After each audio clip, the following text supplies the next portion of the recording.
Baik, bismillahirrahmanirrahim. Tepat pukul 7.15. Assalamualaikum warahmatullahi wabarakatuh. Waalaikumsalam Waalaikumsalam warahmatullahi wabarakatuh. Bagaimana kabarnya teman-teman? Alhamdulillah, aku baik. Baik ya. Sudah sarapan atau belum? Belum ya. Biasanya kalau yang di kosan itu belum sarapan, tapi kalau yang sama orang tua biasanya sudah sarapan. Baik, teman-teman sudah siap ya kita untuk kuliah hari ini. Barangkali sebelum kita memulai perkuliahan, supaya nanti perkuliahan kita bisa berjalan dengan lancar, kemudian kita diberikan keterbukaan pikiran, kemudahan untuk memahami ini ya, materi yang hari ini akan kita diskusikan. Marilah kita terlebih dahulu berdoa menurut agama dan keyakinan masing-masing. Berdoa dipersilahkan.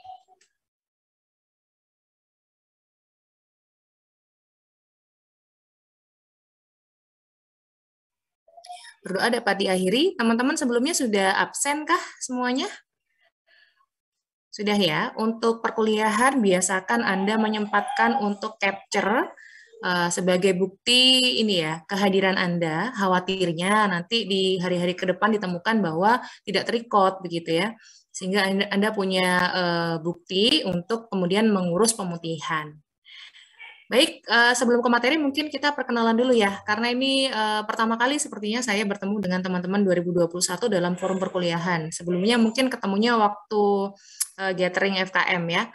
Perkenalkan, nama saya Reni Indrayani, SKM MKKK, untuk gelarnya ya, mungkin agak asing MKKK begitu. Saya salah satu staf pengajar atau dosen di peminatan kesehatan dan keselamatan kerja di FKM UNEDS. Kemudian saya dulu juga merupakan alumni dari FKM UNEDS. Kalau Anda angkatan 2021, saya angkatan 2006. Jadi saya dulu masuknya angkatan 2006 ke 2021. Ini kalau dihitung ya, kayaknya kita terpaut 15 tahun lah ya. Semoga PAUD 15 tahun ini tidak menjadi halangan untuk komunikasi kita ya. Saya merasa tua ini ya seketika ya. Wah ternyata udah 15 tahun aja gitu. Biasanya kalau di kampus kemudian ada mahasiswa baru itu saya lewat kan belum tahu saya dosen ya.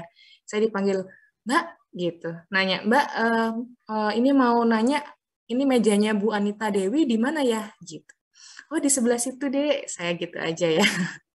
Tapi begitu tahu saya dosen biasanya langsung malu-malu kucing gitu. Saya dulu 2006 di FKM UNEDS, kemudian saya meneruskan S2 di Surabaya, di UNER, lulus pada tahun 2013 dan langsung menjadi dosen di November 2013. Jadi ini tahun ke-8 saya mengajar di FKM gitu. Kelihatan tuanya nggak? Alhamdulillah ya, semoga itu bukan karena Anda mahasiswa saya dosen ya. Saya tuh kalau misalkan mengurusin ini ya, apa namanya, keperluan mahasiswa biasanya PBL gitu, saya ke puskesmas, ketemu dengan kepala puskesmas dan lain sebagainya, saya sering dikira mahasiswa begitu ya.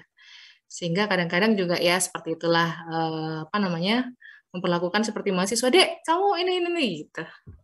Baik, itu intermezzo saja teman-teman. Hari ini kita akan berkenalan dengan salah satu ilmu dalam peminatan di Fakultas Kesehatan Masyarakat. Tadi sudah saya share ya, sekarang akan saya reshare kembali.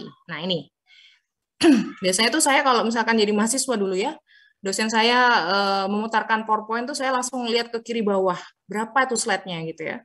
Waduh, 46 lama gitu ya kuliahnya, padahal pengen cepat-cepat kelar gitu. Jangan khawatir, ini 46 dibagi 2 pertemuan ya, jadi tidak akan, insya Allah tidak akan terlalu lama. Nah ini, saya slideshow dulu ya. Apakah sudah terlihat, teman-teman, untuk slideshow-nya? Sudah, Ibu. Sudah ya, kita berkenalan dengan satu lagi cabang ilmu. Kalau kemarin sudah mungkin dengan PKK, epidemiologi, dan yang paling terbaru kemarin kesehatan lingkungan ya. Ini satu lagi di fakultas kita, namanya keselamatan dan kesehatan kerja. Atau biasa disingkat K3 ya. Sebelum masuk ke materi, mungkin kita juga sedikit berkenalan dengan tim yang ada di FKM UNEDS untuk peminatan K3. Yang pertama, ya, yang mungkin juga teman-teman sudah sangat familiar dengan beliaunya, ini ada Dr. Anita Dewi Prahastuti Sujoso, SKM MSc. Beliau juga menduduki jabatan Wakil Dekan 1 saat ini ya. Kayaknya semuanya udah pada kenal ya. Kemudian yang kedua, ini ada Bu Dr. Ragil Ismi Hartanti MSc. Ya, beliau juga salah satu tim di K3. Nanti ini sudah pernah ketemu dengan Bu Dr. Ragil di ini ya kayaknya ya, Etika Hukum Kesehatan ya. Nah, beliaunya juga nanti akan mengajar salah satu mata kuliah favorit ya di FKM, biomedik ya, dasar biomedik 1 dan 2. Mungkin kalau teman-teman sudah pernah mendengar dari kakak tingkat ya, saking favoritnya banyak yang ingin mengulang ya di tahun depannya gitu. Kemudian yang ketiga ada saya, ini urutannya masuknya, ini saya urutkan berdasarkan urutan masuknya di FKM ya.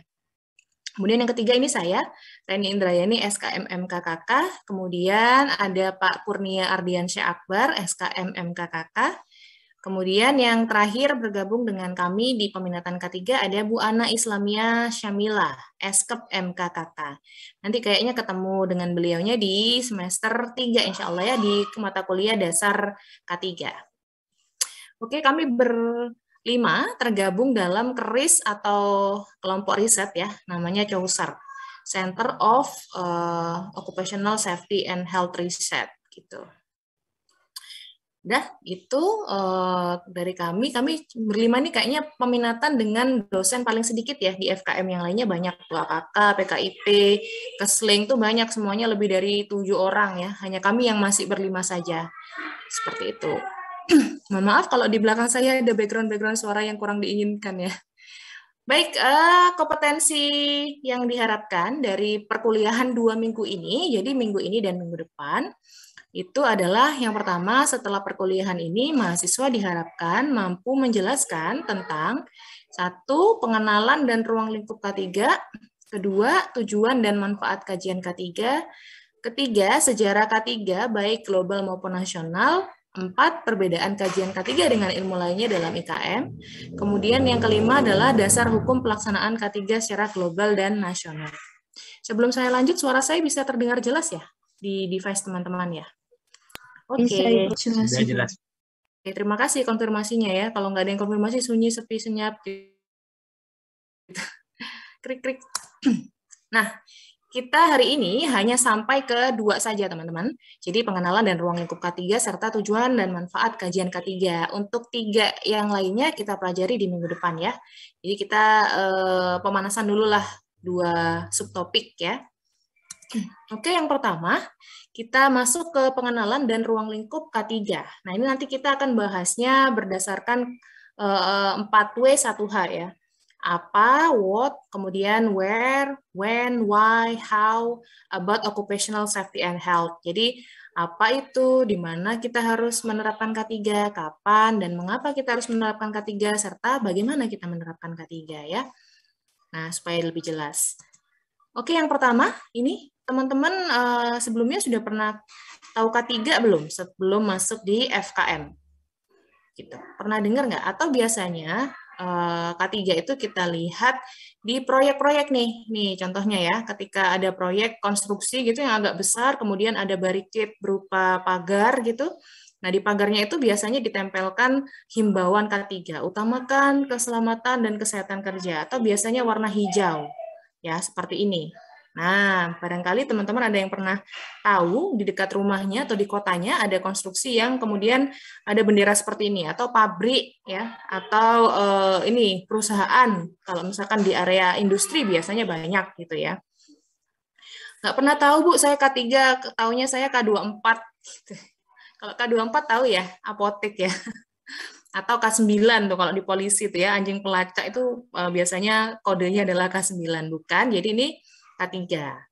Nah, K3 itu sering dipertanyakan, kesehatan dulu apa keselamatan dulu, gitu ya.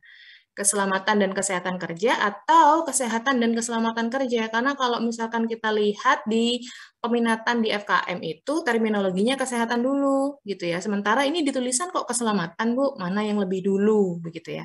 Kira-kira ada yang bisa memberikan pendapat yang mana dulu? Selamat dulu baru sehat, apa sehat dulu baru selamat? Gimana teman-teman? Nggak apa-apa ya kalau mau jawab, saya nggak gigit kok. Gigit juga gimana ya, kita jauh ya. Ayo, ada yang mau memberikan pendapat? Sehat dulu baru selamat, apa selamat dulu baru sehat?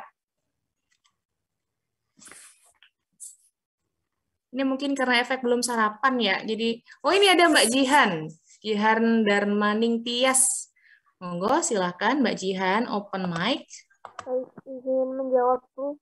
Menurut pendapat saya, lebih pentingan keselamatan dulu, baru kesehatan. Karena kalau misalnya kita selamat, nanti urusan sehat ataupun sakit, itu nanti kan kita bisa recovery atau pengobatan. Tapi kalau misalnya kita sehat, terus habis itu kita nggak selamat, misal jatuh dari gedung tinggi, nah itu kan kita bisa kehilangan nyawa kita ini. Oke. Baik, sama-sama. Saya yang terima kasih kepada Mbak Jihan atas jawabannya, sudah berpartisipasi ya untuk menjawab. Mungkin ada yang punya pendapat berbeda sebelum saya lanjutkan? Sama Bu, gitu ya, biar cepat. Jadi, memang kalau kita merujuk kepada peraturan perundangan ya, ketika menjawab apa itu K3, menurut peraturan perundangan Kementerian Ketenagakerjaan, itu yang betul adalah keselamatan dulu, seperti yang dikatakan Mbak Jihan. Jadi, selamat dulu baru sehat, begitu ya. Karena tadi alasan Mbak Jihan, kalau selamat itu dia biasanya bersifat akut ya. Artinya dampaknya itu kalau misalkan kita kecelakaan langsung bisa kita rasakan dan itu biasanya fatal, begitu ya. Sedangkan kalau sehat itu sifatnya mungkin ada yang akut, tapi kebanyakan juga kronis. Dia butuh waktu dari waktu paparan sampai muncul suatu dampak. Sehingga kita selamat dulu baru sehat, seperti itu ya. Jadi menurut peraturan perundangan memang keselamatan dulu baru kesehatan. Jadi keselamatan dan kesehatan kerja atau yang disingkat dengan K3 adalah segala kegiatan untuk menjamin, melindungi keselamatan dan kesehatan tenaga kerja melalui upaya pencegahan kecelakaan dan penyakit akibat kerja. Ya. Jadi kalau lawannya selamat itu kecelakaan, begitu ya. Kalau lawannya sehat itu adalah sakit atau penyakit akibat kerja. Nah, lalu kenapa Bu kalau di FKM itu kok kesehatan dulu begitu ya? Nah, kalau kami reasonnya adalah karena kami ada di bawah Fakultas Kesehatan Masyarakat yang mana core keilmuannya adalah kesehatan. Sehingga untuk peminatan diambil kebijakan namanya kesehatan dulu baru keselamatan kerja. Akan tetapi jangan sampai kita terjebak dalam debat kusir ya, yang benar keselamatan dulu, enggak, yang benar kesehatan dulu, enggak seperti itu gitu ya. Karena mau sehatnya di depan atau di belakang, mau selamatnya di depan atau di belakang, nanti ketika kita belajar dua-duanya kita pelajari gitu. Dan dua-duanya itu kita jaga di tempat kerja, jangan sampai pekerja itu terkena kecelakaan maupun sakit akibat pekerjaan ya. Pernah mendengar sebelumnya teman-teman ada yang mungkin berita seseorang pekerja itu meninggal di tempat kerja akibat pekerjaannya? Pernah dengar nggak? Pernah nggak? Misalkan nih bekerja di ketinggian terus jatuh begitu ya? Pernah dengar nggak? Atau bekerja di tambang kemudian tambangnya meledak? Pernah, Ibu. Pernah ya? Nah, itulah kemudian pentingnya kenapa kita harus memahami dan belajar berkaitan dengan K3 ya. Lanjut ya. Jadi di sini kata kuncinya apa itu K3 adalah upaya untuk melindungi pekerja kita supaya pekerja kita itu selamat dan sehat. Artinya mereka terhindar dari kecelakaan kerja maupun penyakit akibat kerja. Oke. Kemudian di mana kita harus menerapkan K3? Ini ya, secara formal dalam peraturan Undang-Undang Nomor 1 Tahun 70 tentang keselamatan kerja. Nah, ini hati-hati. Sering salah nih menyebutin Undang-Undang Nomor 1 Tahun 70 tentang K3, bukan ya, tapi tentang keselamatan kerja ya, induknya ya, yang dibuat pada tahun 1970. Dikatakan bahwa kita itu harus menerapkan K3 di tempat kerja, baik yang ada di darat, di dalam tanah, di permukaan air, di dalam air, maupun di udara yang berada di dalam wilayah kekuasaan hukum Republik Indonesia. Jadi kalau di darat sudah jelas, banyak perkantoran industri yang ada di darat. Kemudian di dalam tanah, mungkin ketika kita membangun konstruksi stasiun bawah tanah, atau menambang di bawah tanah gitu ya. Kemudian di permukaan air, kalau kita sedang berada di dalam kapal pesiar, pegawai-pegawai atau awak kapalnya itu harus menerapkan K3. Atau misalkan ini ya, pertambangan minyak dan gas yang sifatnya offshore, itu biasanya mereka ada rigging di tengah laut, nah itu juga harus menerapkan K3. Di dalam air, misalkan di dalam kapal selam begitu ya. Kemudian di udara, di pesawat misalkan ya, dan seterusnya itu selama di dalam wilayah kekuasaan Republik Indonesia, kita harus menerapkan K3 sesuai dengan yang diamanatkan dalam peraturan di Indonesia. Adapun TKI, misalkan tenaga kerja Indonesia, yang dia berada di luar negeri gitu ya, meskipun dia keluarga negaranya Indonesia, tapi dia berada di Korea misalkan, maka yang harus ditaati adalah Undang-Undang K3 yang berlaku di Korea, gitu. Ya, bukan berdasarkan warga negaranya, namun di mana dia posisinya sedang berada. Kemudian untuk menerapkan K3 itu kita nggak pandang bulu terkait dengan bentuk dan batasan tempat kerjanya ya. Jadi kalau bentuknya itu mau ia ruangan, mau dia bentuknya lapangan, baik tertutup maupun terbuka, bergerak atau tetap, di mana itu ada pekerja biasa bekerja atau sering diakses oleh tenaga kerja untuk keperluan suatu usaha, di mana biasanya di situ terdapat bahaya, dia harus tetap menerapkan K3. Gitu. Karena nggak selalu ya tempat kerja itu bentuknya gedung ya, nggak selalu. Kadang-kadang juga lapangan terbuka, outdoor itu ya. Nah, di situ dia tetap harus menerapkan K3. Dan termasuk semua ruangan, lapangan, halaman, dan sekelilingnya yang merupakan bagian-bagian atau yang berhubungan dengan tempat kerja tersebut. Jadi, biasanya batasannya adalah berupa pagar perusahaan ya. Jadi selama berada di dalam pagar perusahaan, maka kita harus menerapkan K3 sekaligus menerapkan kebijakan K3 dari perusahaan. Karena biasanya perusahaan-perusahaan ini memiliki kebijakan K3 yang sedikit banyak berbeda satu dengan yang lainnya. Seperti itu, teman-teman. Ini tadi secara formal ya, adalah di tempat kerja. Namun secara informal, lazimnya atau layaknya kita menerapkan K3 dimanapun kita berada, gitu ya. Jadi misalkan nih kita mau di rumah pun kita juga harus memperhatikan K3 ya. Dan upaya membangun kesadaran mengenai pentingnya K3 perlu ditanamkan sejak dini, bahkan sejak di lingkungan keluarga. Ya, barangkali teman-teman sudah sering memperhatikan norma-norma K3 di dalam keluarga namun nggak sadar. Ya, biasanya orang tua kita itu ini ya, memperingatkan kita kalau misalkan kita masih kecil, naik-naik ke atas kursi gitu ya. Lendo, turun-turun gitu ya. Kalau sekarang tidak aman gitu. Ya, karena ada kemungkinan untuk terjatuh. Itu juga kita memperhatikan K3 berarti gitu ya. Karena sejatinya kerja itu memang kalau di dalam peraturan perundangan disebutkan kalau dia ini ya menghasilkan atau ada income masuk gitu ya, ada gaji. Namun kalau kita bicara secara fisiologis, kerja itu ya beraktivitas artinya gitu ya. Kalau misalkan mahasiswa itu kerjanya apa? Kerjanya adalah belajar gitu. Jadi meskipun mahasiswa dia kerjaannya belajar ya, bukan seorang pekerja, namun dia tetap melakukan kerja ya, sehingga harus menaati juga atau mengaplikasikan K3 ketika dia belajar ya. Kita di K3 juga belajar tentang ergonomi ya, atau bagaimana kemudian postur kerja kita supaya kita tidak ada gangguan otot begitu ya, muskuloskeletal. Nah, itu juga harus diperhatikan, apalagi ketika sekarang kuliahnya dari rumah. Kalau kuliah di kampus, kursinya juga sudah ergonomis ya, ada mejanya, ada kursinya.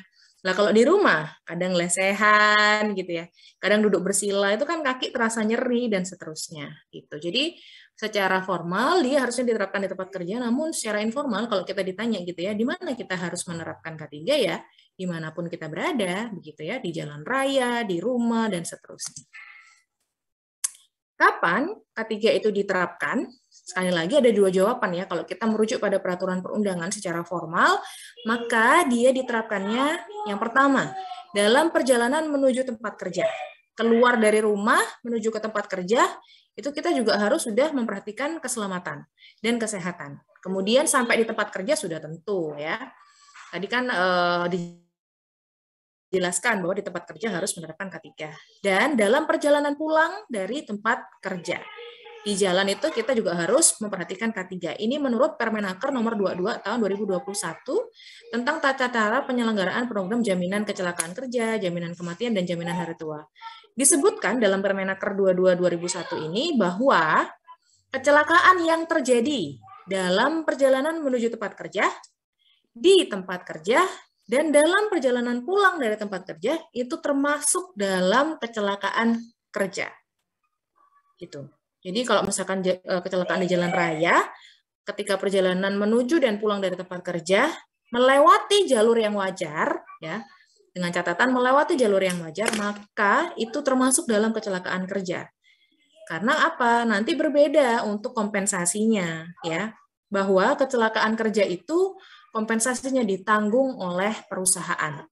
Perusahaan wajib kemudian dia bertanggung jawab atau memberikan kompensasi atas kecelakaan tersebut, biaya pengobatan begitu ya, kemudian biaya perawatan dan lain sebagainya sampai si pekerja itu recovery dari injury atau cedera yang dia alami, seperti itu ya. Sekali lagi lewat jalur yang wajar. Itu sebabnya kenapa banyak perusahaan yang kemudian memberikan penyuluhan atau edukasi berkaitan dengan keselamatan di jalan raya ya, karena memang seperti itu, menuju dan dari tempat kerja termasuk ke dalam kecelakaan kerja. Secara informal ya, kapanpun, setiap saat kita harus menerapkan K3 dari kita melek ya, pagi mata bangun gitu ya, sampai kita mau tidur. Gitu. Ini saya contohkan tidur ya. Ketika di rumah atau di kosan, secara tidak sadar mungkin kita sudah menerapkan K3 ya. Contoh, kita memeriksa pintu, sudah dikunci apa belum ya. Kadang-kadang kalau yang laki-laki itu diminta ibunya, tolong dicek pintunya, pagarnya udah dikunci apa belum, udah digembok apa belum, gitu ya. Fungsinya untuk apa? Melindungi kita kan, supaya mungkin tidak ada orang asing masuk ke dalam rumah, ya, yang ada kemungkinan untuk mencederai atau melukai kita penghuni rumah, gitu ya, atau mencuri aset dan seterusnya, ya. Berarti dengan secara tidak sadar kita tuh sebenarnya udah menerapkan K3, ya. Siapa saja yang andil dalam K3, yang ada peran dalam K3 gitu ya. Nah ini ada opa-opa ya. Nah ada beberapa pihak yang sering disebutkan di dalam peraturan perundangan berkaitan dengan ini ya K3. Ada peran dan fungsi masing-masing di dalam K3 di perusahaan. Yang pertama adalah pengusaha. Ya. Jadi pengusaha itu siapa? Pengusaha adalah pihak yang menjalankan suatu usaha atau yang memiliki suatu usaha, baik itu milik pribadi maupun franchise misalkan ya, itu namanya pengusaha. Ya. Kemudian kadang-kadang pengusaha itu tidak tidak mengurus perusahaannya sendiri gitu ya. Tapi ada yang mengurusi, namanya adalah pengurus, pihak yang memimpin langsung suatu usaha. Ya, biasanya ini lebih kita kenal atau familiar kita sebut dengan pihak manajemen perusahaan. Jadi dia pihak yang memimpin langsung suatu usaha. Ini kita belajar bahasa peraturan perundangan ya, teman-teman. Kemudian ada direktur. Nah, direktur ini biasanya kita tahunya adalah jabatan tertinggi dalam suatu perusahaan begitu ya. Namun dalam peraturan perundangan K3 yang disebut dengan direktur adalah pejabat yang ditunjuk oleh Menteri Tenaga Kerja. Ya biasanya dia berkedudukan di Dinas Ketenagakerjaan setempat, baik itu kabupaten maupun provinsi. Ya, jadi ini direktur ini ya yang dia kerjanya mengawasi norma-norma K3 di perusahaan di area yang ia pimpin begitu. Kemudian ada pegawai pengawas, ini sebagai kepanjangan tangan dari direktur. Jadi direktur itu kan mengawasi K3 di perusahaan di tempat ia memimpin ya gitu ya di suatu area.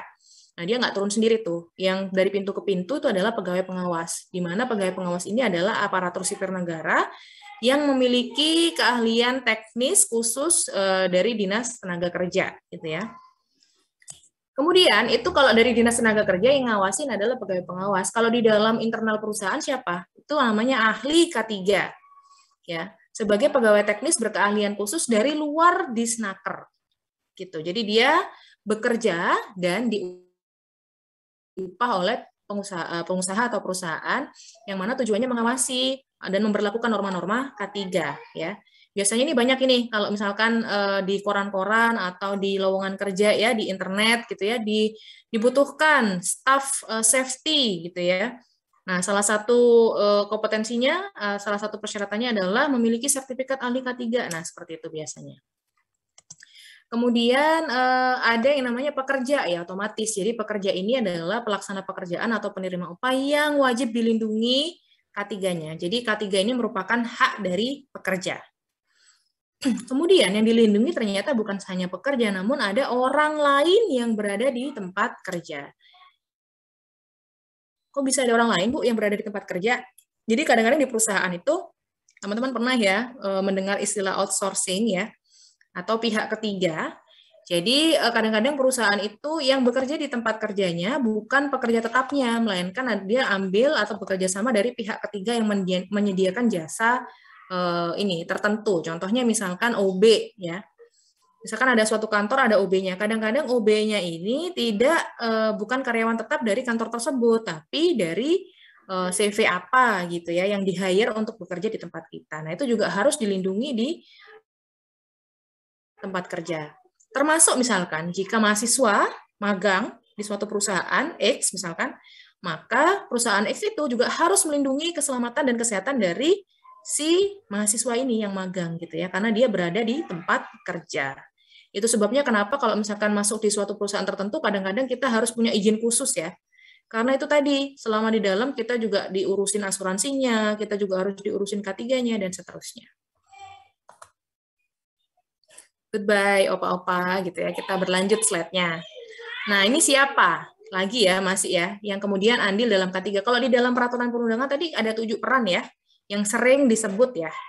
Nah, ternyata secara lebih luas lagi, kalau kita keluar dari perusahaan ya, menurut peringatan Bulan K3 Nasional tahun 2016, itu diambil topik Kemandirian Masyarakat Indonesia Berbudaya K3 tahun 2020. Ya. Ini artinya apa? Artinya adalah masyarakat pun itu harus andil dalam membudayakan K3. Mulai dari skup terkecil, keluarga gitu ya, kemudian ke tingkat level rukun tetangga, kemudian rukun warga, sampai juga harapannya ke level nasional. Jadi yang dimaksud masyarakat itu siapa? Jadi semua pihak, baik masyarakat umum maupun industri, para cendekiawan, akademisi, organisasi profesi, asosiasi, pihak terkait lainnya, termasuk juga mahasiswa. Kenapa seperti itu? Karena kalau misalkan kita tidak berbudaya K3, tidak menyadari pentingnya K3, baru kemudian kita masuk ke perusahaan, itu disuruh menaati peraturan K3 itu kadang susah banget ya. Susah gitu. Jadi dia harus dibudayakan sejak dini. Masih kuat lanjut teman-teman? Sudah lapar perut keroncongan? Itu perut saya sepertinya ya. Baik, kita lanjutkan dulu.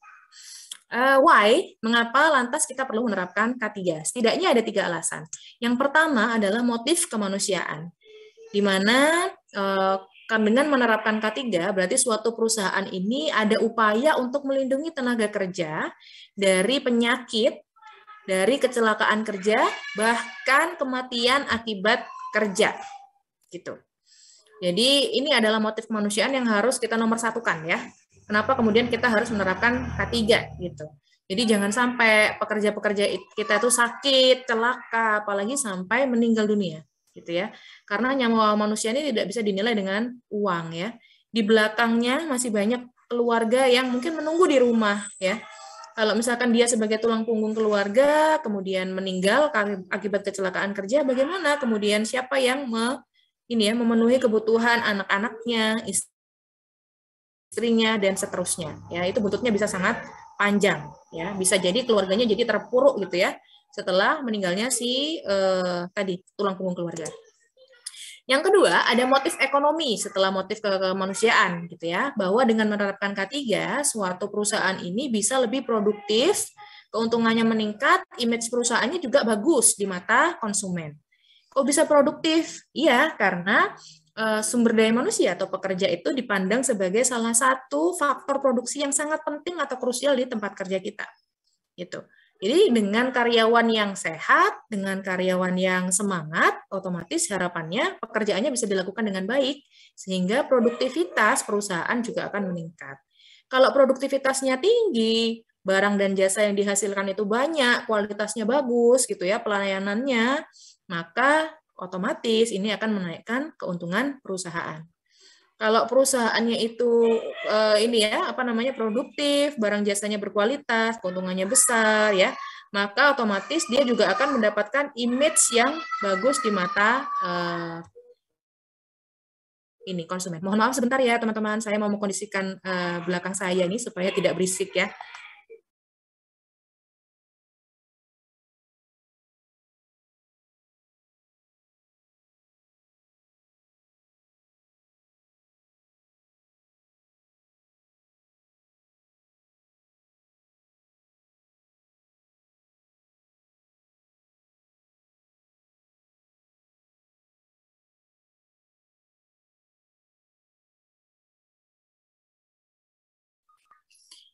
Baik, kedengeran ya? Kedengeran tadi ya, suaranya berisik luar biasa ya. Saya biarkan kok lama-lama tambah kenceng gitu ya. Barusan saya peringatkan langsung diem. Kayaknya diemnya baru bertahan berapa menit, nanti gitu lagi kambuh ya. Oke. Semoga tidak mengganggu ya. Baik, kita lanjutkan. Tadi sampai mana? Image perusahaan ya. Nah, image perusahaan ini penting teman-teman, karena sekarang konsumen itu tidak hanya melihat produknya aja, terutama konsumen internasional ya. Dia nggak cuma lihat produknya bagus apa enggak, tapi dia juga menilai bagaimana perilaku perusahaannya. Apakah dia ramah lingkungan, apakah dia itu memperhatikan kesejahteraan karyawannya apa enggak, gitu ya. Ini terbukti dari apa? Dari sertifikasi-sertifikasi yang ada. Ada gas lewat ya, gas. Dengar nggak teman-teman? Oke. Contohnya ada ISO 9001 gitu ya, ada standarisasi mutu. Kemudian ada ISO 14001 tentang lingkungan. Bahwa kalau misalkan ada perusahaan sudah ISO 14001 berarti dia ramah lingkungan dan gitu ya dalam prosesnya. Kemudian ada ISO 45001 di K3. Ya, jadi kalau misalkan barang itu kita mau ekspor ke luar negeri gitu ya, biasanya itu sertifikasi itu dilihat gitu. Oh, ini barangnya bagus tapi dia nggak ISO 45001, jadi barangkali ini kurang manusiawi ini mempekerjakan pekerja gitu ya, ditolak barangnya seperti itu. Jadi image perusahaan ini penting untuk bisa melebarkan sayap atau ini ya pertumbuhan ekonomi untuk perusahaan itu sendiri. Dan juga karena image perusahaan jatuh itu perusahaan bisa tutup ini ya, bisa tutup ya, bisa gulung tikar ya. Contohnya nih di tahun 2000 berapa ya? 2010-an apa ya atau 2009 itu dulu ada maskapai, salah satu maskapai di Indonesia yang dia beberapa kali mengalami kecelakaan pesawatnya gitu ya, jatuh sehingga memakan banyak korban. Lalu kira-kira kalau Anda mendengar itu gitu ya, itu kan berarti salah satu ini ya terbukti bahwa itu karena kelalaian menjalankan K3 misalkan, menjalankan prosedur keselamatan. Anda mau naik pesawat itu, maskapai itu? Anda nggak mau ya. Otomatis Anda juga kalau ada saudara yang kita cintai mau naik pesawat, kita mesti tetep-tetep ya. Kamu kalau bisa jangan naik pesawat yang ini, naik pesawat yang itu aja gitu ya. Sehingga tidak ada yang mengakses jasanya. Apa yang terjadi? Gulung tikar ya. Itulah kemudian kenapa image perusahaan itu sangat berharga, dan untuk membangun image perusahaan itu perlu waktu bertahun-tahun. Jangan sampai karena isu K3 itu bisa jatuh. Yang ketiga adalah motif hukum ya. Jadi dalam hubungan kerja antara pengusaha dan pekerja gitu ya, antara pengurus dan pekerja, itu di tengah-tengahnya ada pemerintah, teman-teman. Pemerintah ini menjadi penengah yang melindungi kedua belah pihak, baik itu perusahaan maupun pekerja. Ya, terutama untuk pekerja, karena pekerja ini berada pada posisi yang lemah. Nah, K3 ini kan salah satu hak pekerja ya, supaya pekerja itu terlindungi kesehatan dan keselamatannya. Maka pemerintah itu mengeluarkan peraturan perundangan untuk memastikan bahwa kebutuhan akan K3 dari pekerja ini itu dipenuhi oleh perusahaan. Sehingga kalau misalkan perusahaan itu menerapkan K3 gitu ya, ini sebagai bentuk wujud bahwa perusahaan ini telah menerapkan K3 yang merupakan amanah dari peraturan perundangan. Jadi dia sudah menunjukkan sikap taat terhadap hukum. Seperti itu. How, ini adalah yang terakhir ya dari pengenalan dan ruang lingkup K3. Bagaimana K3 kemudian dijalankan? Jadi untuk pedoman pelaksanaannya itu secara nasional kita bisa melihat atau merujuk kepada peraturan perundangan. Baik itu undang-undang, contohnya Undang-Undang Nomor 1 Tahun 70 ya tentang keselamatan kerja, baik itu peraturan pemerintah Karena contohnya ada PP nomor 50 tahun 2012 tentang sistem manajemen keselamatan dan kesehatan kerja. Kemudian ada peraturan dan keputusan menteri, ini banyak banget ya, Permenaker, Permenkes gitu ya, Permen ESDM gitu ya. Itu banyak sekali yang kemudian menjadi rujukan pelaksanaan K3, terutama yang paling banyak itu di Kementerian Tenaga Kerja ya. Kemudian ada juga di Kementerian Kesehatan, terutama untuk menjalankan K3 di rumah sakit itu diatur oleh Permenkes. Kemudian kalau misalkan menjalankan K3 di pertambangan itu diatur oleh Permen ESDM. Kalau menjalankan K3 di konstruksi diatur oleh Permen PU, ya pekerjaan umum dan seterusnya.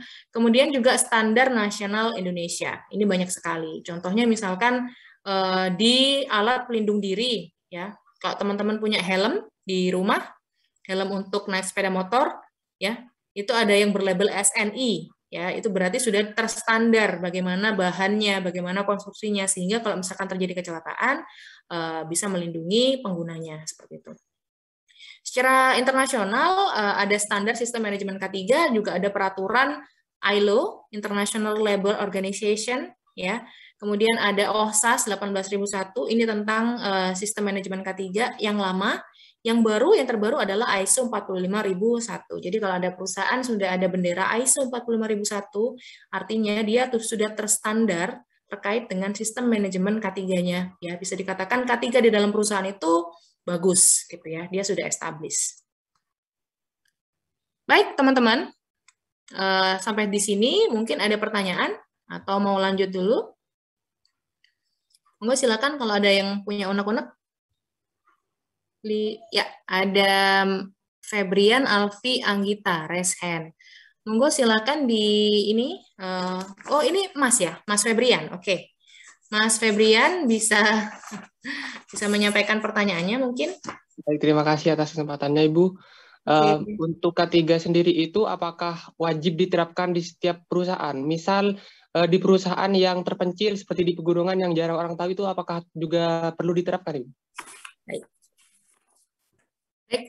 Terima kasih pertanyaannya Mas Febrian. Jadi kalau misalkan kita merujuk pada ini tadi ya, why, kenapa kita harus membudayakan atau memperlakukan K3, ya, bahwa ada tadi satu motif kemanusiaan.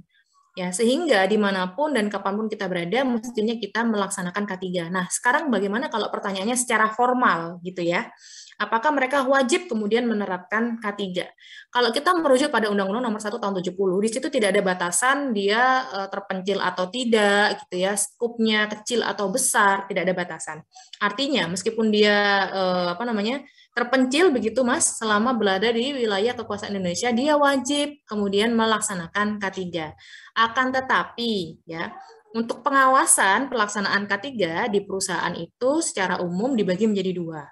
Untuk yang sektor formal itu dia diawasi oleh Kementerian Ketenagakerjaan ya melalui Disnaker biasanya. Ya, jadi ada pegawai pengawas ini yang kemudian masuk ke satu-satu perusahaan yang ada di area kerjanya. Namun kalau yang sifatnya informal ya, contohnya misalkan usaha apa yang terpencil misalkan ya, skala rumah tangga misalkan gitu ya Mas ya, membuat makanan dan skalanya rumah tangga itu diawasi oleh Kementerian Kesehatan. Lalu kalau misalkan belum established, Bu, apa langsung dihukum? Tidak, gitu ya. Perusahaan atau pemerintah itu juga melihat skala dan kemampuan dari perusahaannya, gitu. Jadi kalau misalkan ada perusahaan skala rumah tangga yang tempatnya terpencil, kemudian dia tidak menjalankan K3, maka tidak langsung dihukum, ada proses pendampingan, pembinaan, dan seterusnya dari siapa? Dari Dinas Kesehatan setempat, kalau itu berupa sektor informal. Gitu. Tapi kalau sektor formal biasanya yang melakukan pendampingan gitu ya, pengawasan adalah dari Dinas Tenaga Kerja. Seperti itu Mas Febrian. Baik, terima kasih, Bu. Iya, mungkin ada feedback Mas Febrian? Sudah cukup, terima kasih. Sudah cukup ya. Iya, nggak apa-apa. Sama-sama, kita lanjut atau masih ada lagi yang mau raise hand? Oke. Waduh, 3 orang ya. Oke, pertama ada Mbak Ira Dwi Prawestri. Oke, silakan Mbak Ira, bisa di unmute. Izin bertanya gitu, kalau yang memenuhi standar internasional itu tadi untuk pelaksanaan pengujiannya itu seperti gimana gitu? Ya, saya catat dulu ya Mbak Ira Dwi. Untuk yang SMK 3, yang internasional, ya, tadi bagaimana cara kemudian ini ya, apa namanya, auditnya gitu ya. Baik. Jadi untuk sistem manajemen K3 itu ada yang standarisasinya nasional, ada yang internasional. Kalau yang nasional itu diatur dalam PP nomor 250 tahun 2012 ya. Nah, yang melakukan audit itu adalah ini apa namanya perusahaan jasa K3 yang ditunjuk oleh pemerintah. Kalau di Indonesia SMK 3 nasional itu ada Sukovindo dan lain sebagainya. Ya, jadi dia pihak independen gitu, tapi dia mendapatkan penunjukan dari pemerintah. Nah, biasanya kalau yang standarisasi internasional ISO 45001 itu juga sama, Mbak. Tapi yang dia sudah mendapatkan penunjukan dari badan standarisasi internasional tersebut gitu. Ya, jadi ada perwakilannya biasanya di setiap negara seperti itu.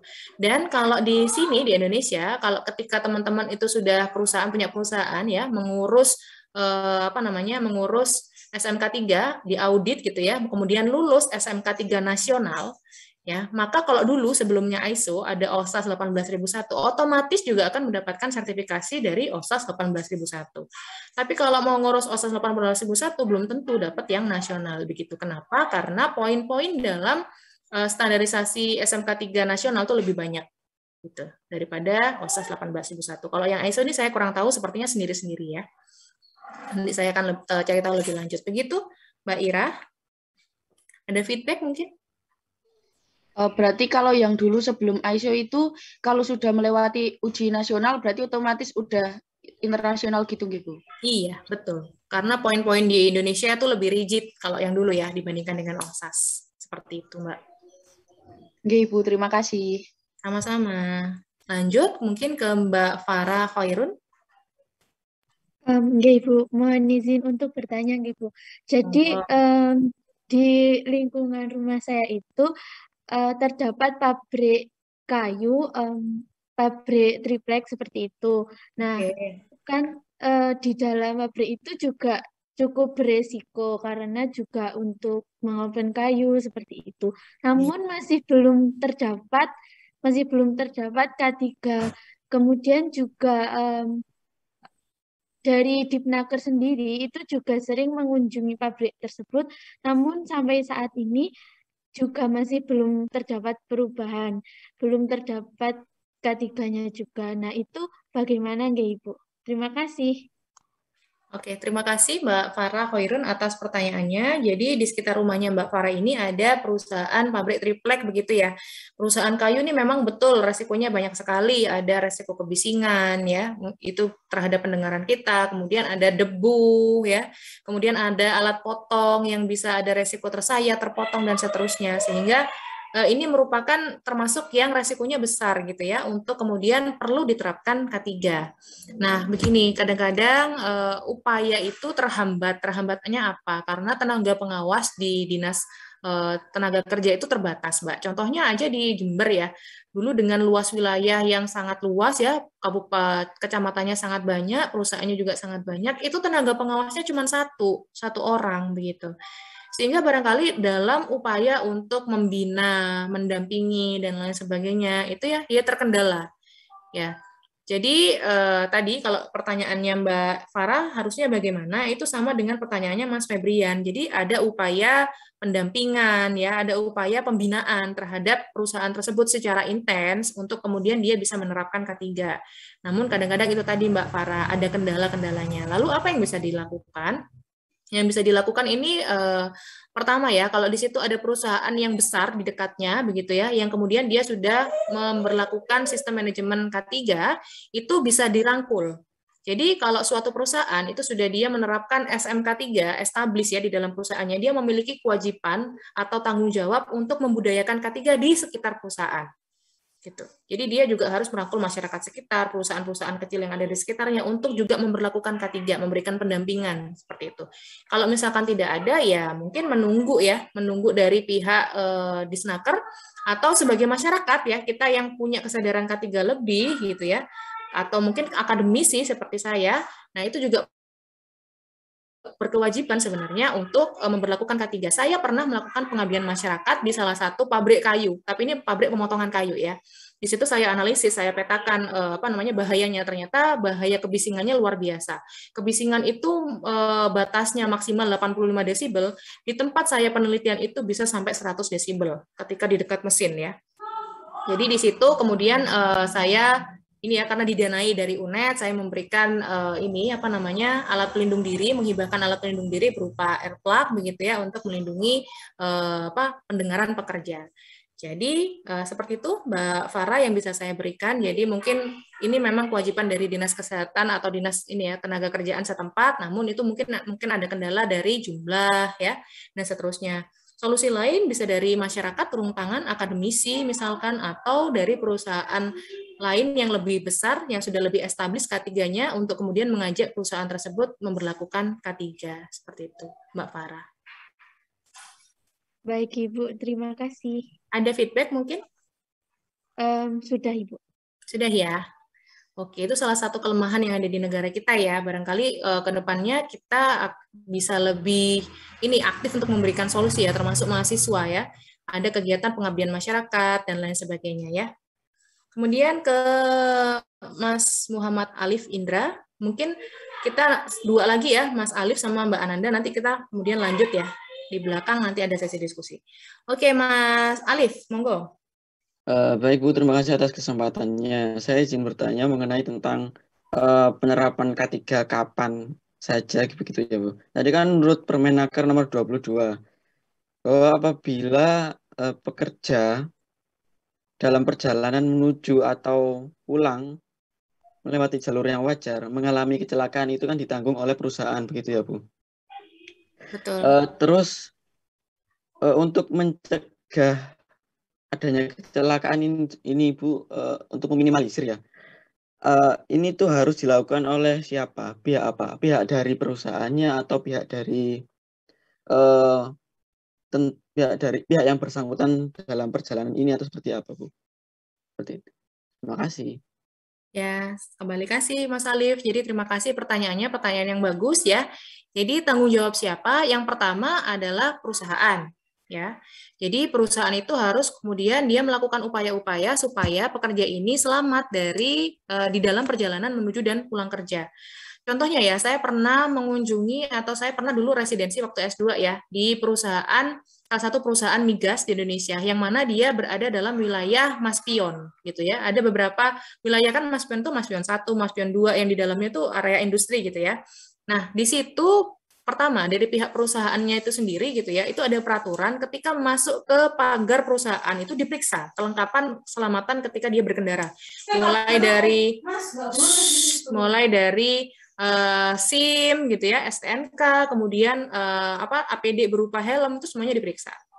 Tidak hanya itu, di wilayah Maspionnya itu kan Maspion bertanggung jawab ya. Maspionnya pun juga ada program seperti itu, ada sidak di beberapa hari tertentu begitu ya.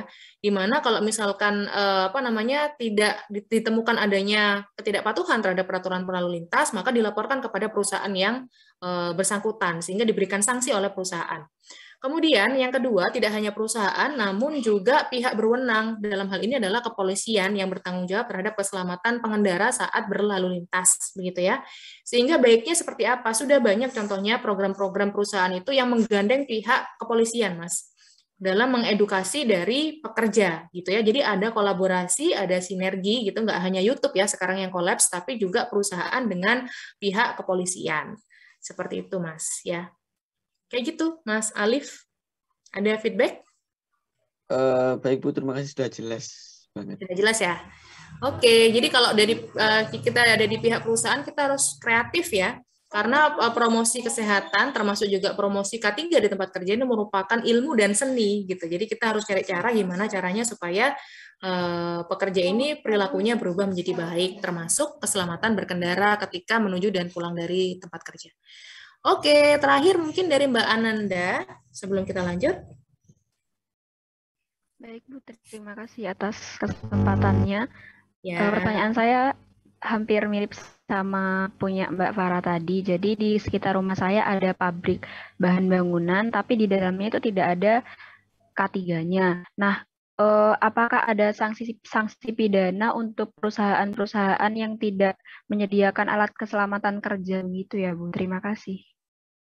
Baik, terima kasih Mbak Ananda. Jadi di dalam Peraturan Undang-Undang Nomor 1 Tahun 70 tentang Keselamatan Kerja diatur bahwa pengusaha wajib menyediakan alat pelindung diri secara cuma-cuma. Otomatis apabila itu tidak dilakukan oleh perusahaan, maka apabila terjadi kecelakaan dan kemudian ada korban dan ditemukan ada kelalaian perusahaan di situ, contohnya tidak ketika bekerja di ketinggian tidak dilengkapi dengan alat pelindung diri berupa safety harness misalkan, sehingga dia terjatuh dan terluka fatal sampai menyebabkan kematian, maka akan dikenakan sanksi pidana kepada perusahaan. Seperti itu, Mbak.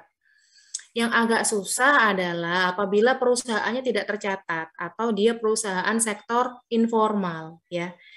Maka kalau misalkan perusahaannya sektor formal, kemudian pekerjanya itu mengalami kecelakaan, perusahaannya itu disanksi kalau ketahuan lalai. Kedua, si pekerjanya mendapatkan santunan, ya. Karena itu merupakan kewajiban dari perusahaan. Namun kalau informal itu yang agak susah ya, ketika kemudian mau diperkarakan. Makanya teman-teman, ketika nanti mau bekerja di suatu perusahaan, ketika mau menandatangani kontrak kerja, itu baca baik-baik. Apakah di dalam poin-poin di ini ya, peraturan perjanjian kerja bersama biasanya istilahnya PKB itu ada yang mengatur terkait hak-hak K3. Ya. Kalau misalkan nggak ada, teman-teman punya hak untuk bertanya. Nah, ini bagaimana kalau misalkan K3 ini gimana APD-nya? Disediakan apa tidak? Bagaimana kalau terjadi kecelakaan dan seterusnya? Seperti itu. Seperti itu, Mbak Ananda ya. Mungkin ada yang mau diberikan feedback? Ya, Bu, sudah cukup. Terima kasih. Sudah. Baik, teman-teman kita lanjutkan dulu ya kuliahnya ya sampai 8.40 ya. Oke, insya Allah cukup ya 20 menit. Tujuan dan manfaat K3. Kering ya tenggorokan saya. Kita lanjut. Nah, kok nggak mau dia? Nah, tujuan pelaksanaan K3 yang pertama, melindungi dan menjamin keselamatan dan kesehatan setiap tenaga kerja dan orang lain di tempat kerja, sudah pasti ya. Jangan sampai ada yang sakit, jangan sampai ada yang kecelakaan. Kemudian menjamin setiap sumber produksi dapat digunakan secara aman dan efisien. Kalau kita mencegah terjadinya kecelakaan, biasanya kecelakaan itu dampaknya tidak hanya dirasakan oleh pekerja, namun juga bisa merusak misalkan peralatan perusahaan, merusak bahan-bahan untuk produksi ya. Nah, itu sebabnya kalau kita mencegah kecelakaan, menerapkan K3, maka kita juga melindungi sumber produksi sehingga bisa digunakan secara aman dan efisien. Kemudian meningkatkan kesejahteraan dan produktivitas nasional. Tentu saja, kalau semua perusahaan produktif dengan adanya K3, maka perekonomian secara nasional juga akan meningkat. Memelihara dan meningkatkan kesehatan tenaga kerja. Jadi, kalau ada tenaga kerja masuk ke tempat kita sebagai perusahaan, kita nggak hanya mencegah pekerja tersebut untuk celaka atau sakit ya. Misal nih, kalau ada pekerja dengan status kesehatan misalkan skala 0 sampai 10, dia masuknya 6. Jangan sampai dia ke 5, 4, atau sampai 0 karena kecelakaan gitu ya. Tapi kita harus memeliharanya tetap di 6 atau meningkat sampai ke 7, 8, bahkan 10. Itu sebabnya ada program-program kesehatan gitu ya untuk meningkatkan kesehatan di tempat kerja. Contohnya kalau di FKM tuh ada program Germas gitu ya yang juga merupakan program nasional. Ada kegiatan senam, makanan suplementasi makanan bergizi dan seterusnya. Itu dalam rangka meningkatkan kesehatan tenaga kerja. Meningkatkan rasa aman dan terlindungi bagi tenaga kerja. Ya, ini sudah barang tentu. Kalau kita merasa K3 kita terlindungi, kita safe gitu ya, kita bisa fokus bekerja. Berbeda kalau kita ngerasa insecure. Belajar aja kalau insecure tuh nggak enak ya. Misalkan nih kita parkir sepeda motor di depan kosan gitu ya, kita khawatir ini hilang apa enggak gitu ya. Dikit-dikit kita intip gitu ya, kita ngerasa insecure, nggak fokus dengan belajar kita. Sama halnya dengan K3. Kalau kita insecure, tidak merasa aman, maka produktivitas kita juga akan menurun, sehingga rasa aman itu penting. Meningkatkan kegairahan, keserasian kerja, dan partisipasi kerja. Kalau seorang pekerja itu sudah terlindungi K3-nya, ya, dia melihat bahwa perusahaan ini care terhadap dirinya, terhadap keselamatan maupun kesehatannya, maka akan timbul loyalitas. Ya, wah perusahaan ini tanggung jawab sama saya gitu ya. Asuransi kesehatannya lengkap, maka kita muncul loyalitas dalam bekerja. Kita bergairah, termotivasi untuk kemudian melakukan pekerjaan. Ya, banyak inisiatif-inisiatif atau inovasi yang kita lakukan di tempat kerja. Manfaatnya apa? Kalau tujuan itu adalah ya target ya, tapi kalau misalkan manfaat ini adalah impact-nya ke diri kita. Manfaatnya ternyata tidak hanya bagi pekerja, namun juga dirasakan oleh perusahaan, masyarakat, juga negara. Ya, jadi dengan penerapan K3 itu semuanya terimbas positif begitu ya. Yang pertama bagi pekerja, jadi dengan harapan dengan adanya K3 di tempat kerja kita, harapannya pekerja mampu memahami bahaya dan resiko pekerjaannya. Jadi dia ngerti nih bahayanya apa, resikonya apa, gitu ya. Kemudian pekerja paham bagaimana caranya mencegah kecelakaan dan penyakit akibat kerja. Kemudian pekerja paham akan hak dan kewajibannya berkaitan dengan K3. Oh, saya berhak atas perlindungan K3. Di satu sisi saya wajib menjalankan kebijakan atau peraturan K3 di tempat saya bekerja. Kemudian cara bertindak dalam keadaan darurat, ya. Bagaimana kalau ada kebakaran, gempa, kecelakaan, apa yang harus saya lakukan? Kadang kalau misalkan nggak ada K3 itu bingung ya. Aduh, mesti ngapain gitu ya, teriak aja panik gitu. Tapi kalau misalkan kita sudah ada K3, kita sering diinformasikan tentang tanggap darurat, maka kita tahu apa yang harus kita kerjakan. Harapannya kalau pekerja sudah paham hal-hal ini, maka dia mampu berpartisipasi untuk membuat tempat kerjanya menjadi lebih aman dan melindungi rekan kerja dari resiko kecelakaan kerja. Jadi dia tidak hanya melindungi dirinya sendiri, tapi juga dia bisa melindungi rekan-rekan kerjanya, memperingatkan apabila mungkin rekan kerjanya itu berperilaku tidak aman. Ya, saya pernah nih kunjungan ke salah satu perusahaan ya, Dupont ya di Surabaya. Di sana itu waktu itu saya masih statusnya mahasiswa, kemudian saya factory visit. Ketika itu saya naik ke tangga menggunakan handphone gini ya. Saya langsung dihentikan dan ditegur oleh pekerjanya. Gitu, Mbak, mohon maaf bisa berhenti dulu melihat handphonenya ke atas supaya aman. Mbak pegang handrail. Sampai seperti itu ya. Padahal saya itu tamu di situ gitu loh. Itu salah satu ciri bahwa di situ K3-nya sudah membudaya. Kemudian pekerja mampu untuk menghindarkan keluarganya dari penyakit yang mungkin dibawa dari tempat kerja atau penyakit akibat kerja begitu ya. Jangan sampai nih kalau misalkan di tempat kerja kita ada bahaya pestisida misalkan, keluarga kita tuh terpapar karena misalkan kita tidak menerapkan K3 gitu ya, tidak menerapkan hygiene sanitasi kepada tubuh kita gitu ya. Atau COVID. Jangan sampai kita tertular COVID di tempat kerja, kemudian kita membawa virus itu ke rumah, gitu ya. Kemudian memiliki penghasilan dan berkontribusi terhadap perekonomian keluarga. Ini otomatis ya, apalagi kalau misalkan yang bekerja adalah tulang punggung keluarga. Manfaat K3 bagi perusahaan, jadi K3 ini harus dipandang sebagai suatu investasi ya, bahwa kalau kita menerapkan K3, kita mengeluarkan dana untuk mempromot K3 di tempat kerja kita, itu impact-nya nanti akan kembali ke kita dalam bentuk keuntungan gitu ya. Contohnya dengan menerapkan K3, manfaat bagi perusahaan, perusahaan dapat mengurangi waktu kerja yang hilang, lost time, yang terjadi akibat kecelakaan kerja. Jadi kalau misalkan ada tenaga kerja itu kecelakaan, kemudian dia tidak bekerja, kan tidak boleh langsung dipecat. Ya, dia juga harus menerima upah seperti biasanya. Nah, dia diupah padahal dia tidak bekerja. Nah, ini namanya adalah lost time. Ini yang mana ini merupakan suatu kerugian bagi perusahaan. Perusahaan bisa mengurangi biaya asuransi kesehatan atau kecelakaan, karena premi BPJS TK ya itu didasarkan pada resiko yang ada di perusahaan. Semakin besar ketika disurvei resikonya, maka preminya juga akan semakin besar. Dengan memberlakukan K3 ini safe, maka preminya itu bisa turun ya, sehingga biaya asuransi kesehatan kecelakaannya bisa berkurang. Kemudian resiko denda yang muncul akibat kecelakaan kerja, tentu saja tadi seperti pertanyaannya Mbak siapa tadi ya, kalau ada sanksi begitu ya. Nah, kalau menerapkan K3 gitu ya, maka sanksi-sanksi ini bisa dihindari gitu ya, menghindari kecelakaan dan juga sanksinya. Perusahaan dapat meningkatkan produksi barang dan jasa, sudah jelas. Mendapatkan citra positif karena penerapan K3 baik dari pekerja, keluarga pekerja, masyarakat juga negara, ini sudah pasti. Kemudian perolehan penghargaan K3, misalkan mendapatkan penghargaan zero accident kalau selama 1 tahun penuh tidak ada kecelakaan kerja atau lost time gitu ya. Ini langsung penghargaannya diberikan oleh Presiden pada zamannya Pak SBY ini ya. Kemudian peluang bisnis dan melindungi nilai saham dari dampak yang ditimbulkan akibat kecelakaan maupun penyakit akibat kerja. Jadi saham perusahaan itu merupakan salah satu indikator yang paling sensitif ya, yang mana dia mudah dipengaruhi oleh isu-isu gitu ya, termasuk juga isu keselamatan kerja. Kenapa perusahaan dengan menerapkan K3 itu bisa mendapatkan produktivitas yang tinggi? Ini kita lihat hierarki kebutuhan Maslow. Maslow mengatakan bahwa kebutuhan manusia itu berbentuk hierarki ya, yang mana hierarki paling bawah yang harus dipenuhi adalah kebutuhan akan fisiologis, makan, minum, dan seterusnya. Kalau kebutuhan fisiologis ini sudah terpenuhi, maka muncul kebutuhan berikutnya, yaitu safety needs. Nah, K3 itu ada di sini, kebutuhan akan rasa aman. Kalau pekerja itu sudah dipenuhi kebutuhan rasa amannya, maka dia tuh muncul kebutuhan selanjutnya. yaitu sosial, belongingness, love, needs gitu ya. Kebutuhan dia berinteraksi dengan pekerjaannya.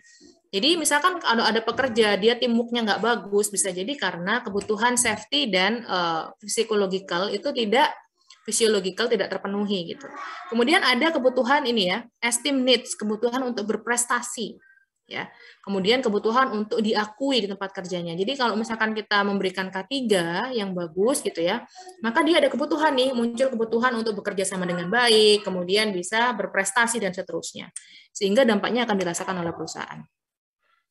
Manfaat K3 untuk masyarakat, yang pertama ada perlindungan dari kecelakaan kerja, penyakit akibat kerja, dan bencana yang diakibatkan oleh operasional perusahaan. Ya, jadi perlindungan kepada siapa? Kepada keluarganya yang bekerja atau kepada dirinya sendiri. Kalau perusahaannya itu tidak menerapkan K3, lalai gitu ya, kemudian terjadi bencana, contohnya meledak gitu, atau seperti Lapindo ya, yang mana di situ SOP-nya bisa jadi karena menyalahi SOP keselamatan, karena kan K3 ini nggak bicara tentang manusia aja, yang berimpact bisa adalah lingkungan gitu ya. Nah, apa yang terjadi? Yang merasakan banyak orang ya imbasnya. Atau misalkan kalau ada perusahaan meledak, nah kalau di sekitar situ ada warga, itu bisa jadi terimbas juga. Atau teman-teman pernah dengar kota di Rusia namanya Chernobyl, pernah dengar ya? Yang di sana terjadi kebocoran radiasi, itu juga karena isu keselamatan ya, kurang menaati SOP. Sehingga apa yang terjadi sekarang jadi kota mati gitu ya, karena orang-orang takut ke sana kena radiasi. Kemudian ilmu untuk penerapan keselamatan di rumah. Jadi seperti yang saya katakan tadi, suatu perusahaan kalau sudah establish K3-nya, dia sudah SMK 3, maka dia berkewajiban untuk membudayakan K3 di sekitar perusahaannya. Sehingga kadang-kadang ada yang melakukan program gitu ya, penyuluhan ke RT-RT untuk kemudian membudayakan K3 yang dimulai dari rumah. Kemudian memastikan anggota keluarganya pulang kerja dengan selamat, memastikan perekonomian keluarga terus bergerak otomatis ya. Kalau pekerjaannya selamat, otomatis di perekonomian di rumahnya itu akan masih terus tetap berjalan. Manfaat ketiga untuk negara mendapatkan citra yang positif terhadap perlindungan tenaga kerja dan masyarakat dari kacamata atau konsumen internasional. Ya, ini juga bisa berimbas pada perusahaan-perusahaan di negara tersebut. Contoh nih ya, kalau misalkan Anda dari luar negeri misalkan, kemudian mau terbang ke Indonesia atau mau terbang kemana, ada maskapai Indonesia, ada maskapai dari Australia misalkan. Nah, salah satu yang jadi pertimbangan itu kan biasanya juga faktor safety ya. Nah, bisa jadi, wah ini kalau misalkan di Australia udah terkenal tuh Australia tuh K3-nya bagus. Nah, jadi otomatis berimbas pada perusahaan yang ada di negara tersebut, begitu ya. Citra positif suatu negara itu penting. Kemudian kesempatan menggerakkan perekonomian nasional, ini sudah banyak dibahas tadi. Kemudian negara dapat menghindari ketidakstabilan politik akibat isu kecelakaan kerja atau penyakit akibat kerja, ya.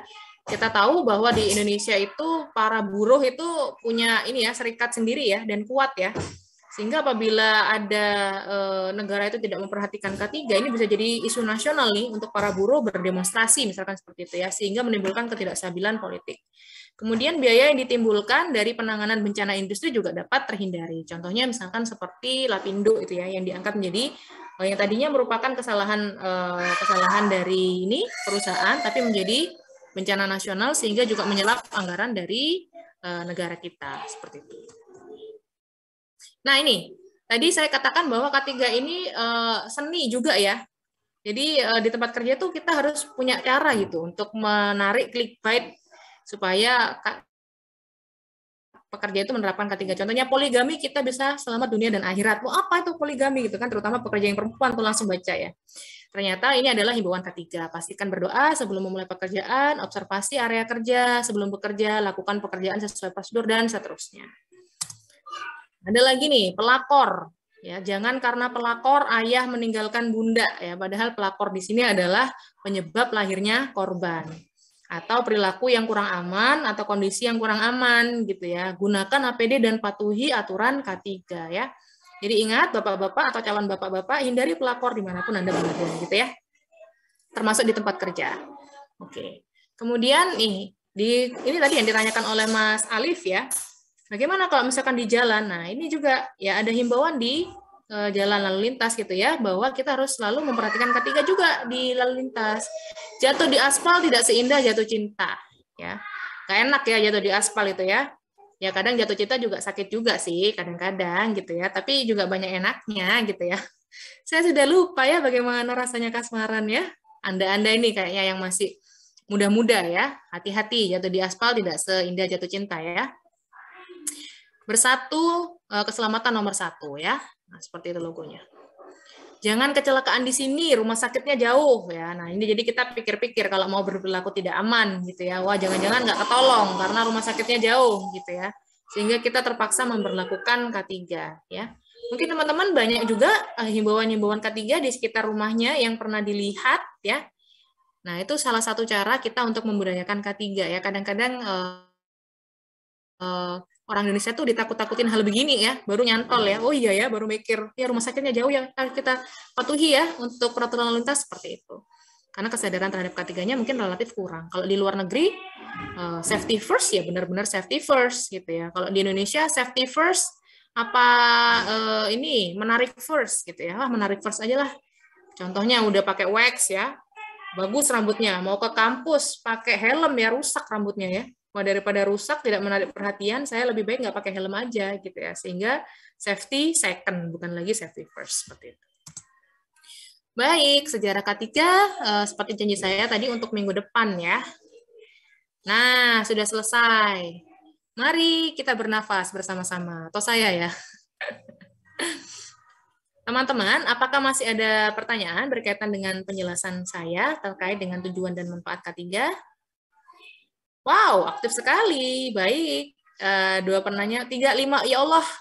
6. Ya Allah. Ini sudah 8.22. Ya, baiklah. Semoga nutut ya, sak nututnya aja ya. Kalau semua kayaknya agak susah nih. Senututnya aja deh ya, satu-satu ya. Nanti kalau udah 8.40 selesai ya, ntar saya dimarahi sama dosen berikutnya nih. Wah, ini mata kuliahnya Bu Reni nih, gitu ya, nggak selesai. Baik, dari Mbak Uswatu Nikmah, mungkin bisa unmute. Baik, terima kasih. Ya. Baik, terima kasih.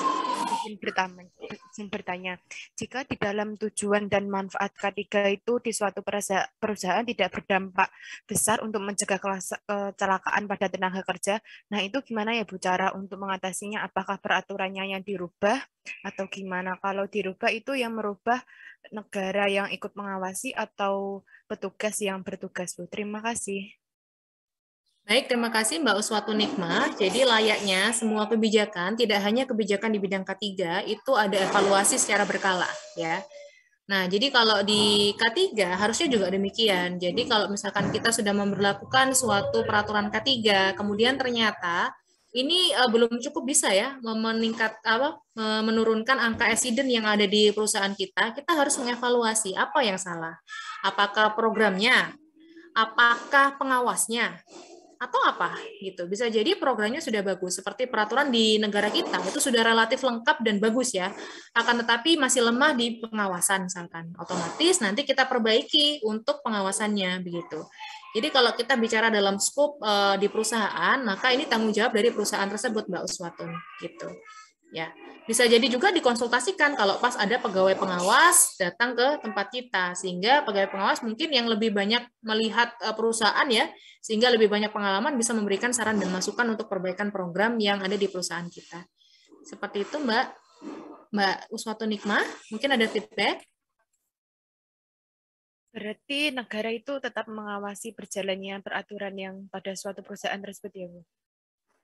Betul, jadi yang diawasi oleh negara adalah peraturan perundangan yang diberlakukan oleh negara. Adapun teknisnya itu biasanya diserahkan pada masing-masing perusahaan. Ya, contoh nih, memberlakukan APD ya itu diwajibkan oleh negara. Namun teknisnya seperti apa itu diserahkan pada perusahaan. Ada yang perusahaan itu kemudian jika menggunakan ada caranya ya, ada yang tidak kalau misalkan ketahuan nggak pakai APD di punishment ada. Ada yang memilih pendekatan yang lebih positif, misalkan setiap bulan itu diadakan penganugerahan pada pekerja yang paling safety dalam melakukan pekerjaan. Nah, seperti itu, Mbak Uswatu. Jadi teknisnya diserahkan ke masing-masing perusahaan. Baik, terima kasih, Bu. Baik, terima kasih sama-sama, Mbak Uswatu Nikmah. Selanjutnya Mbak Silmiatur Rosida. Panggilannya siapa Mbak? Mia, Ibu. Oke, Mbak Mia. Silakan. Ini namanya unik ya. Terima kasih atas waktunya Ibu, izin bertanya. Terkait dengan pertanyaan Saudari Ira tadi, kan harus sertifikat internasional itu untuk perusahaan yang melakukan ekspor impor ke luar negeri atau hanya perusahaan yang meskipun tidak melakukan ekspor impor itu harus bersertifikat internasional. Gitu Ibu. Terus ada lagi Ibu, terkait dengan yang Undang-Undang Nomor 22 Tahun 2021 tadi. Permen. Ya. Kalau misalnya si pekerja ini sudah lewat jalur wajar, terus semuanya sudah ditaati, SIM punya, semuanya punya. Ini kalau misalnya ada kecelakaan ya, pada kondisi seperti ini perusahaan ini wajib ya Ibu ya, memberi istilahnya apa ya, memberi ya kompensasi ya seperti itu Bu. Terima kasih Ibu. Sama-sama. Kan saya tuh ya kalau kuliah ya berharap mahasiswanya aktif gitu ya. Begitu sekarang aktif banget gitu, susah juga gitu ya. Tenggorokannya kering ya. Oke, nggak apa-apa. Tapi lebih senang saya daripada mahasiswanya diem aja gitu. Terima kasih Mbak Mia pertanyaannya. Yang pertama tadi menyambung pertanyaan dari Mbak Ira, bagaimana berkaitan dengan sertifikasi internasional? Apakah hanya yang ekspor-impor saja ataukah mungkin yang hanya lokal di Indonesia itu wajib gitu ya? Nah, untuk SMK 3 yang sifatnya internasional seperti OSIS 18.001, kemudian ini ya 45.001, kalau dia mau ekspor tuh biasanya pasti ya, itu dilihat gitu ya. Hampir bisa dipastikan itu bisa dilihat. Namun juga tidak menutup kemungkinan sudah banyak saya rasa di perusahaan di Indonesia itu ya, juga meskipun pemasarannya atau pemasarannya tidak selalu barang ya, tapi juga jasa. Itu levelnya lokal hanya di Indonesia saja, itu memberlakukan sertifikasi internasional, Mbak. Contohnya nih ya, misalkan di suatu perusahaan X yang sudah besar, misalkan perusahaan migas dulu ya, saya pernah di sana. Nah, itu ketika mereka ada kegiatan maintenance ya, mau membangun plant baru. Nah, itu kan mereka tidak punya tenaga sendiri, melainkan mereka meng-hire perusahaan konstruksi. Ya, misalkan meng-hire Wika lah, Waskita banyak ya kalau perusahaan konstruksi ya. Nah, salah satu persyaratannya ketika tender itu ada HOSAS 18.001, Mbak Mia. Jadi ketika perusahaan itu menyerahkan dokumennya, kemudian di situ dilihat sertifikasinya nggak lengkap, nggak ada HOSAS 18.001, dia langsung dicoret gitu. Padahal mungkin pemasarannya hanya di Indonesia saja. Waktu itu dia memasarkan LNG ya, itu di perusahaan-perusahaan di sekitar Gresik di Mas Pion 5 seperti itu. Ya, jadi tidak menutup kemungkinan secara yang levelnya nasional pun itu memberlakukan SMK 3 level internasional. Kemudian pertanyaan kedua, misalkan ini ya menurut Permen 22 tahun 2001 terjadi kecelakaan baik itu menuju maupun pulang dari tempat kerja, dia sudah menaati semua peraturan lalu lintas dan seluruhnya gitu ya. Sudah bagus lah K3-nya tapi tetap kecelakaan, maka tetap itu ditanggung juga oleh perusahaan. Gitu, perusahaan wajib memberikan kompensasi. Mungkin di situ ada faktor lingkungan, mungkin kalau karena hujan licin ya, dan mungkin ada ketika hujan tergenang di situ ada lubang dia nggak ngerti gitu ya, sehingga itu faktor di luar faktor human error misalkan, nah itu tetap diberikan kompensasi begitu, Mbak Mia. Ada feedback mungkin Mbak Mia? Sudah Ibu, terima kasih Ibu. Ya, sama-sama. Lanjut kemudian ke Mbak Wahyu. Silakan, Mbak. Izin bertanya, Bu. Iya, ini wajahnya Mbak Wahyu kok nggak kelihatan ya? Nah, oke. Beberapa tahun yang lalu itu di desa tetangga saya itu ada pekerja. Itu tuh jatuh dari pohon, Bu. Terus dia itu meninggal. Terus dia tuh bekerja sama orang yang punya usaha kayu, tapi dia nggak mendapatkan santunan karena dari pihaknya yang punya usaha itu katanya ada kelalaian dari pekerja itu. Itu bagaimana ya? Baik ya. Terima kasih pertanyaannya. Pertama Mbak Wahyu, ini ada pertanyaan di desa tetangga begitu ada pekerja di sektor informal yang meninggal akibat kecelakaan kerja gitu ya. Nah, ini salah satu kesulitan kita kalau misalkan di dalam pekerjaan itu tidak ada ini ya perjanjian kerja bersama ya. Sebenarnya itu kalau misalkan ada ini biasanya di suatu kabupaten atau di suatu kota itu ya ada ini pendampingan hukum khusus untuk K3 biasanya. Nah, kalau si keluarga itu mau mengurus itu bisa sebenarnya ke lembaga ini ya, swadaya masyarakat, itu biasanya LSM itu pendampingan hukum di pihak untuk mengurus K3. Itu bisa diperkarakan. Begitu ya. Karena sejatinya mau formal maupun informal itu kita harus dilindungi K3-nya begitu. Akan tetapi biasanya kan masyarakat itu ogah ribet ya. Sehingga dalam kasus hal seperti ini, kadang-kadang pemerintah itu juga mau turun tangan nggak bisa gitu ya. Apa namanya juga malas ribet barangkali seperti itu ya, sehingga yang bersangkutan tidak mendapatkan santunan. Namun sifatnya santunan itu kalau misalkan dalam perusahaan seperti ini, pemerintah kalau mau memberikan santunan boleh, tapi tidak jadi tidak wajib begitu ya, karena kewajiban utama itu ada di si pengusahanya, seperti itu Mbak Wahyu. Iya, terima kasih. Ya, sama-sama. Miris ya sebenarnya ya. Namun itu kenyataan yang ada di negara kita itu seperti itu. Jadi sebenarnya teman-teman, perusahaan itu kalau misalkan dia tidak mampu membayarkan premi asuransi terhadap pekerjanya, ya, itu dia bisa loh ngelapor ke Dinas Tenaga Kerja gitu ya. Ini loh, saya punya usaha, tapi karena keterbatasan modal saya dan keterbatasan sirkulasi keuangan saya nggak mampu nih membayarkan asuransi pekerja gitu ya. Itu harusnya dilaporkan gitu. Namun informasi itu mungkin tidak sampai ke telinga para pengusaha kecil begitu ya. Sehingga kemudian kalau terjadi hal seperti ini, pemerintah tidak bisa membantu gitu. Ya, seperti itu. Mungkin lanjut ke Mbak Yesinia. Baik Bu, terima kasih untuk kesempatannya. Mengenai pemberlakuan SMK 3-nya. Nah, itu kan kita bisa mengetahui bahwa di Sidoarjo itu ada yang Lapindo itu, Bu. Nah, berarti kan SMK 3-nya itu kurang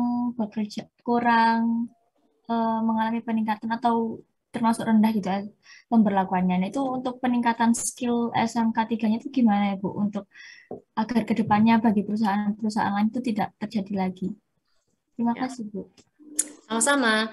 Untuk SMK 3 sendiri yang diatur oleh peraturan perundangan, dia diwajibkan bagi perusahaan dengan pekerja minimal 100 gitu ya, atau pekerja nggak sampai 100 tapi dia beresiko tinggi ya. Jadi kalau misalkan kejadian di Lapindo kemarin itu sebenarnya sangat kompleks ya, kalau misalkan kita mau baca jurnal atau artikelnya ya, sampai kemudian itu dilimpahkan menjadi menjadi bencana nasional itu juga masih pro kontra sampai saat ini begitu ya. Namun saya fokus ke pertanyaannya dari Mbak Yesinia. Bagaimana kemudian meningkatkan atau mengimprove SMK 3 begitu ya. Jadi Mbak Yesi, untuk SMK 3 ini merupakan sertifikasi sifatnya. Jadi kalau misalkan dia sudah mendapatkan bendera emas, jadi ada bendera emas, bendera perak, perunggu, dan juga ada yang terakhir itu tuntutan pidana. Jadi misalkan nih ada perusahaan gitu ya, dia dipandang wajib untuk menerapkan SMK 3 oleh pegawai pengawas, biasanya dia diberikan surat gitu ya, bahwa Anda saya berikan waktu sekian untuk menerapkan SMK 3. Nah, biasanya kalau sudah seperti itu akan benar-benar improve tuh K3 di dalam perusahaan itu. Kenapa? Karena di situ ada bendera emas, bendera perak, kemudian ada bendera perunggu dan ada tuntutan hukum. Sehingga apabila di situ dia nilainya buruk ya, itu bisa dibawa ke meja hijau gitu. Kenapa? Karena Anda perusahaannya skalanya udah besar, pekerjaannya di atas 100 begitu ya, atau Anda perusahaannya dipandang secara modal itu mampu, tapi resikonya tinggi lah, kok SMK 3-nya dapat nilai buruk gitu. Ya, biasanya itu menjadi trigger untuk perusahaan memberlakukan K3 dengan baik di dalam perusahaannya gitu. Jadi kalau misalkan dia punya ternyata dia dapat bendera perunggu ya, berarti kan ada temuan-temuan K3 yang ternyata kurang sesuai dengan peraturan perundangan. Nah, itu menjadi catatan pengawas untuk kemudian diberikan waktu untuk memperbaiki. Kalau tidak diperbaiki dalam jangka waktu tertentu, maka akan ada sanksi administratif berupa teguran, peringatan, dan seterusnya sampai ke tuntutan hukum. Seperti itu Mbak Yesinia. Baik Bu, terima kasih atas penjelasannya. Ya, sama-sama. Semoga bisa memberikan jawaban ya. Artinya kalau sudah SMK 3 itu berarti sudah bagus gitu ya. Kalau belum SMK 3, nah itu yang kemudian biasanya secara intens diberikan pendampingan oleh si pegawai pengawas dan ada ancaman untuk tuntutan hukum, sehingga biasanya akan secara otomatis tertrigger atau motivasi untuk meningkatkan K3 di perusahaan. Oke, ke Mbak terakhir ya, ke Mbak Devi. Silakan Mbak Devi. Baik, terima kasih Bu atas kesempatannya. Di sini saya mau bertanya Ibu, apabila suatu perusahaan itu sudah menerapkan K3, tetapi suatu ketika itu terjadi kecelakaan kerja yang menyebabkan pekerjanya itu meninggal dan itu lebih dari satu, Ibu. Selanjutnya, apakah ada sanksi lain selain sanksi denda yang didapatkan oleh perusahaan ataupun ahli K3 yang ada di dalam perusahaan tersebut? Seperti itu, Bu. Terima kasih. Baik, terima kasih Mbak Devi atas pertanyaannya. Jadi ada satu perusahaan sudah menerapkan K3, lalu ada kecelakaan fatal yang menewaskan lebih dari satu orang, seperti itu ya. Bagaimana tindak lanjutnya? Nah, kalau kita bicara dari kacamata peraturan perundangan, setiap terjadi kecelakaan, maka perusahaan wajib melaporkannya kepada Dinas Tenaga Kerja setempat dalam waktu maksimal 2 kali 24 jam. Ya, kemudian laporan tersebut akan ditindaklanjuti dengan adanya investigasi kecelakaan kerja. Untuk sebenarnya investigasi kecelakaan kerja ini semangatnya adalah untuk perbaikan. Apa sih penyebabnya? Miss-nya ada di mana? Jangan sampai ini terjadi di masa yang akan datang gitu ya, diperbaiki. Namun biasanya dalam proses investigasi tidak menutup kemungkinan bahwa akan menemukan kelalaian dari pihak-pihak tertentu ya. Jadi kalau berdasarkan investigasi itu ternyata ditemukan bahwa kelalaian itu ada pada yang bersangkutan yang menjadi korban itu tadi ya, sedangkan AK3-nya sudah bagus gitu ya, ahli K3-nya sudah melaksanakan semua sesuai prosedur, perusahaan juga sudah memberikan arahan sesuai prosedur dan seterusnya, maka ya tidak ada yang disanksi begitu. Akan tetapi kalau misalkan ternyata kelalaiannya itu ditemukan dari pihak AK3-nya, dia tidak mengawasi, tidak memberikan himbauan, kemudian lalai gitu ya, tidak memeriksa dokumentasi tentang K3-nya begitu, maka tidak menutup kemungkinan yang disanksi pidana adalah ahli K3-nya. Begitu pula kalau misalkan ditemukan yang lalai adalah perusahaannya, kebijakannya tidak mendukung K3 begitu ya, maka yang disanksi adalah perusahaannya. Jadi siapa yang disanksi ini tergantung pada hasil investigasi kecelakaan kerja. Nah, menjadi AK3 itu memang satu sisi bagus ya, keren dianggapnya ya, kalau misalkan teman-teman di K3 yang sudah lulus itu kakak tingkat, namun kata kakak tingkat yang menjadi salah satu ahli K3 spesialis kimia di salah satu perusahaan, kalau menjadi AK3 itu satu kaki Anda itu sudah di penjara gitu.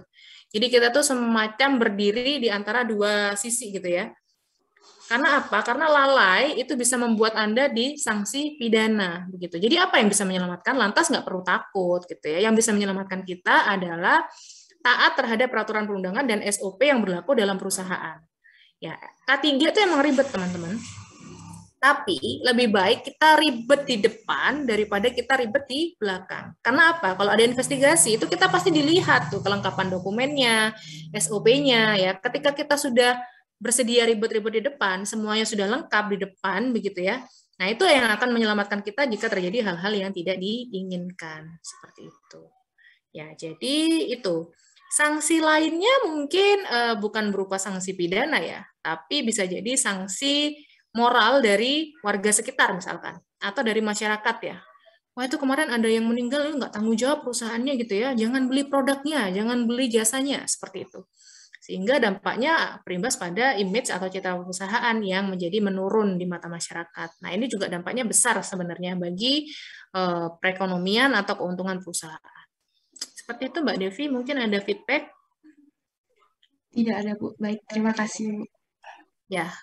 Alhamdulillah sudah 8.39 ya, pertanyaannya sudah selesai semua. Kirain nggak nutut, ternyata nutut juga ya. Coba nih saya hitung ada 5, berapa orang yang tanya nih? 10 ya, luar biasa.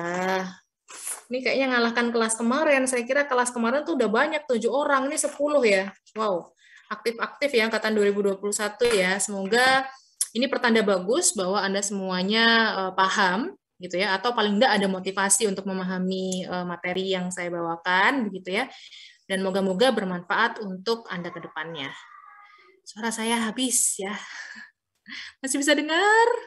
Belum sarapan ya, dihantam 10 pertanyaan lumayan ya.